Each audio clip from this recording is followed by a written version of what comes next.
Hey guys, welcome back to the channel, and today we're going to be jumping behind the wheel of the Mitsubishi RVR. For those that are American, the Outlander Sport.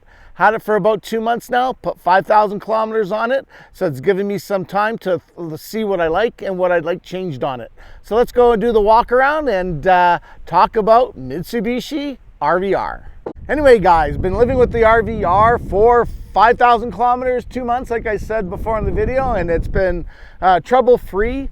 Just had its first service done. Visited the Mitsubishi dealer yesterday and had a great, just a simple oil change and inspection, which flew by.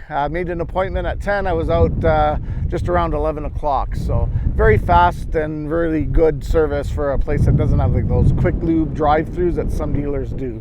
But anyway, guys, let's go talk about the RVR. The RVR is Mitsubishi's most mature platform. It's nearing probably 15 years old as of 2026 model year, and it has been doing some evolutionary changes, nothing too extraordinary. So it's a very proven platform, it's a very mature platform, and it has high value of what you get for your money, and again, it's a proven design. However, saying that, being a proven design also means it is aging, and the competition is really, accelerating past a lot of what the minimum expectations are for many, many drivers. So the Mitsubishi is due for an update. Although those that are still looking for a traditional conventional car, this is probably your best bet right now on the market. It comes with a lot of attributes that appealed to me as somebody who wanted more to a back to basic transportation, but needed a little bit more in terms of on-road ability, durability, and just usability. So here it is, and let's go through it. So I love the styling in it. Now, this one here is the base ES model, and with that came one of the attributes that I like, wheel covers. Now, I did take mine off due to the fact that I put winter wheels and tires on it. So the summer tires, the factory ones with the hubcaps, they're sitting in the garage there, over there. So they'll be put away for the winter.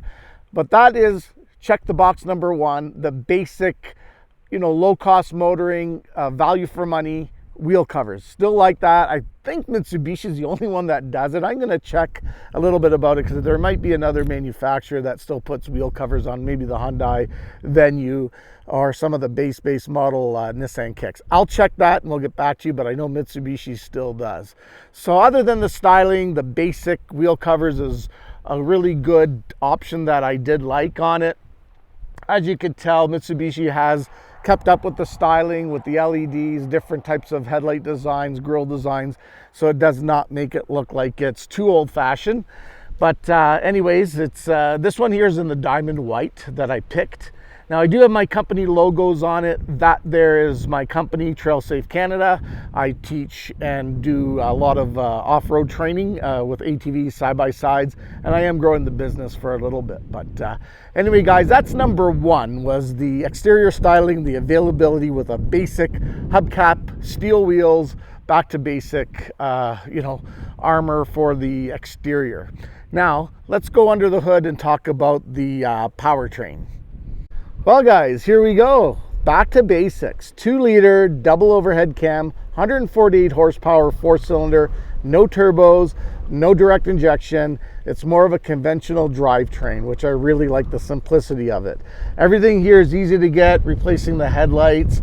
Serviceability, durability, accessibility is really nice under the hood. It looks nice too with the Mitsubishi Myvec engine cover. It adds a nice smooth, clean look. A lot of today's engines now are losing those covers for cost cutting, and it makes the engine look like just a bucket, like a tote full of parts just thrown in there. So while Mitsubishi may be a little bit behind on the technology and some of the performance and tech features, it does offer a very bulletproof design for reliability, drivability, and when you open up the hood, everything is easy and well looked after. Again, everything is easy to get to, batteries easy to get to, replacing your headlights, washer fluid, and everything. That was another one of the benefits that sold me on the car. It was not over-engineered with dubious quality. This powertrain's been out for quite a while. Now, the CVT transmission is a criticism. I don't find it that bad. I find it livable. Yes, I would, if it was up to me and I was Mitsubishi, I would probably go away from a CVT and go to a traditional 6-speed, 8-speed transmission. And I would also even consider putting a manual transmission in there for that very small market that does appreciate, rowing their own gears. But other than that, it has been a great unit. I do like it on hilly surfaces where you're not downshifting. It's got more of a seamless transition. So for smooth power response, it's great. If you get into the pedal and you want to do some spirited driving, that's where the weakness comes. But anyway, this was another benefit to me, was the simplicity of a 2-liter, no nonsense, easy to drive 4-cylinder engine. And number 3, now it's not the hatch itself, it's what's below the hatch.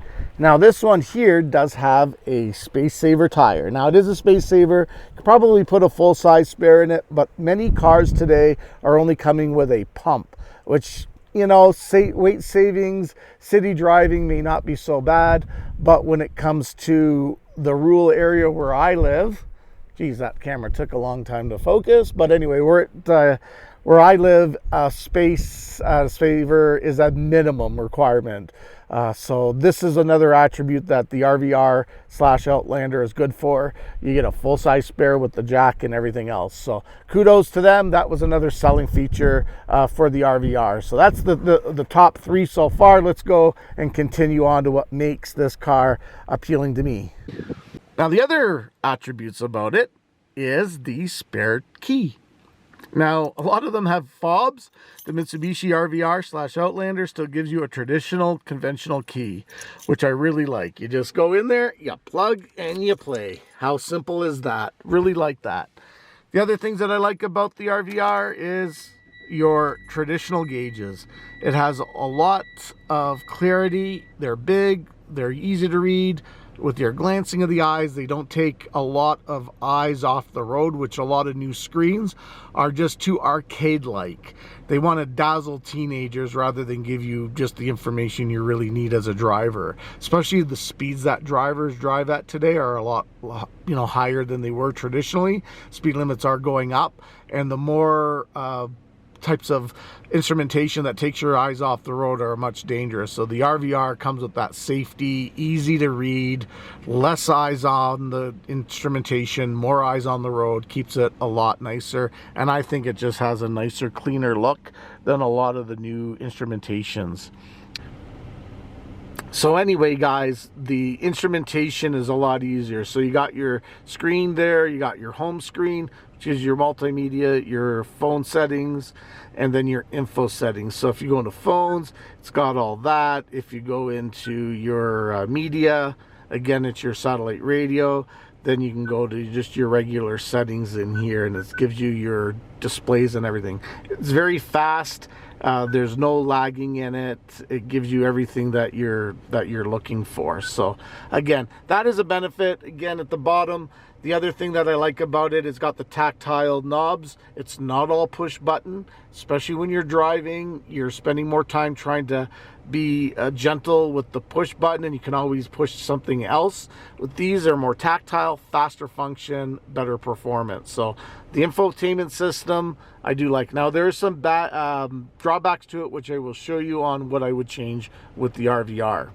Coming here at the bottom, you're just basically having some information along with your hazard lights. The other thing that I like about it is your HVAC controls. A lot of competitors are putting it into the screen. It's a one and done system. That thing gets done, something breaks, you have no control over your HVAC system. Here with Mitsubishi, you still have your manual controls, which are nice tactile feel, fast response, and everything works fine. Again, it was another thing that I liked it better than the new, more modern features that I liked. The other thing I like about it, you got your USB input, so I can put my phone in there, use it as a mapping and everything, much easier. And then you have your switches for your heated seats on low and high. Benefit what that is, if I leave the vehicle, I can keep it on high. I jump back in the vehicle, I don't have to go through a menu system to turn them back on. They're always going to be on, or they'll always be in the position you left them in last. Here we have the stability control. That's in every vehicle. Again, you can turn that off when you need some extra traction or you're off-roading and you need to remove that. So that's another benefit which I like about the RVR. Now, the other thing is traditional gear selector. Again, many vehicles today are coming out with different buttons, dials, knobs, whatever. This still has a conventional shifter, which I really like. Very easy, very smooth, performs well. And the other one that I like is the traditional grab handle for your park brake or your emergency brake. It works well. Again, a lot of cars are going to a lot of electronic activated ones, which again, I did not like. So that's basically some of the features that I really like in the RVR. Now let's go in and talk about stuff that I would change. Okay, everybody, let's go, and the list is going to be shorter on stuff that I, would change with the RVR, or, what I would suggest for Mitsubishi to do. Again, it's coming at its end of its life cycle, so I don't know if there's going to be room for changes, or it's just going to be replaced by a whole new model, which probably is going to tend to be the case. But anyway, the infotainment system, while I do like it, it does have some drawbacks. It is an older system on it. Not sure if you can see that. I know I got the sun bleached a little bit, but anyway, it does light up good. It does work generally in good shape, but what you'll notice is the backup camera. It does not have the lines. As you can see, I'm switching the steering wheel. It doesn't have the trajectory lines, and the resolution is a little bit on the low side. It does not offer a sharp screen. The camera, pixels, and the screen here is not sharp, and in daylight and in some different light condition, it is not exactly a very sharp looking picture. So the backup camera does lack a little bit in there. So that's basically one of the things that I would change on it, is a better camera system with a backup light and trajectory lines.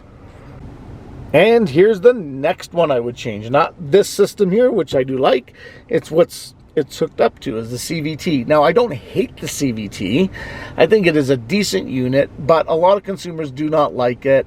It does hinder towing ability. If it was a traditional transmission with gears, I would be able to tow more with the vehicle. That is another factor. We'll talk about it. It does not have much towing capability, and I think it's due to the CVT, and it does have that disconnected feel, and the cost of replacing a CVT is considerably higher than a conventional transmission. So that's another issue that I would tell Mitsubishi to change. Go to a 6-speed or an 8-speed automatic, but also add a manual transmission as an option for the low percentage of the market who do still prefer rowing their own gears. Now, the other one is a very minor thing that I would change. Now, it does have this nice chrome accent striping. It offers a little bit of style for the vehicle. Again, it's a small thing, but it's nice on the driver's side. However, when you go to the back seat space, there is no chrome striping. I think Mitsubishi should extenuate it all the way to the back. It's a small thing, but it's something where I think is missing, and it does make the vehicle a little bit less than where it should be, but that's another thing that I would have changed. And here we go, the dummy switches. Now, I don't mind them. I mean, if I opt for a more expensive or elaborate vehicle, they would have the lane departure and the forward collision warning, I believe, switches in there. However, since this is the base model, it doesn't have anything. However, if it was up to me, I would take the stability control button and add it there. And I'd also add the driver's side heated button there as well. And I would replace the passenger one down there. And I'd make that more of a cubby hole here at the bottom, right? So I would replace those somewhere up here in this design area here, because you just have a passenger that you could kind of redesign this area. Bring your USB cable inputs there. You could probably even do another button here, get rid of all this, put the airbag or the heated button there. Made this a little bit more of a make this a little bit more of a cubby hole, and again, add some switches. So again, a minor design change, not a big deal. This is probably just easier, faster, and less expensive for the vehicle when it came to manufacturing it. So that's kind of the other thing that I would change on it, though. I would kind of configure the instrumentation a little bit. And lastly, I would make this thing a little bit more off-road friendly. Now, it is an all-wheel drive. It is capable of doing some off-roading, but it's not an off-road spec vehicle.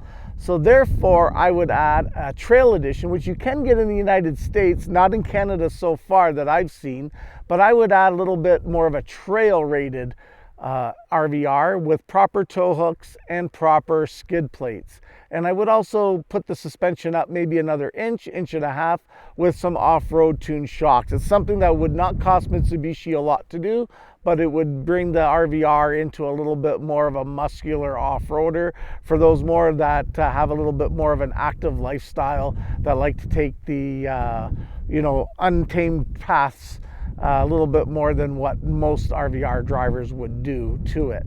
However, with this RVR, it does come with tow hooks. Let's go take a look at them. Well, guys, in today's off-road world, where a lot of vehicles do not carry any recovery hooks, you have to go to either a really top-end model or get some aftermarkets. The RVR, even though as light off-roading as it is, and like I said, how I would like to see a better off-road vehicle with better tires, a little bit of suspension lift armor, and with the tow hooks, this does have it. So I don't want to write it off too much. Let's go take a look at it. And it's more or less on the driver's side here. And as you can tell, there it is. There's the recovery hook. So it's right over here.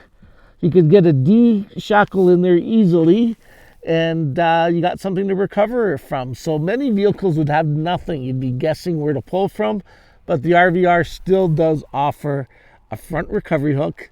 Let's go take a look at the back, see what they give you.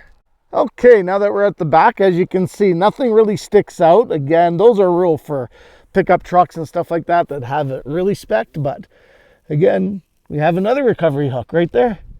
This one's larger than the front one, and it's easier accessible. So, a lot of people that go in the ditch, I'd think you'd be pulling from the back here, but it's big enough to put another D shackle in. It's pretty robust. It's not a wimpy looking one.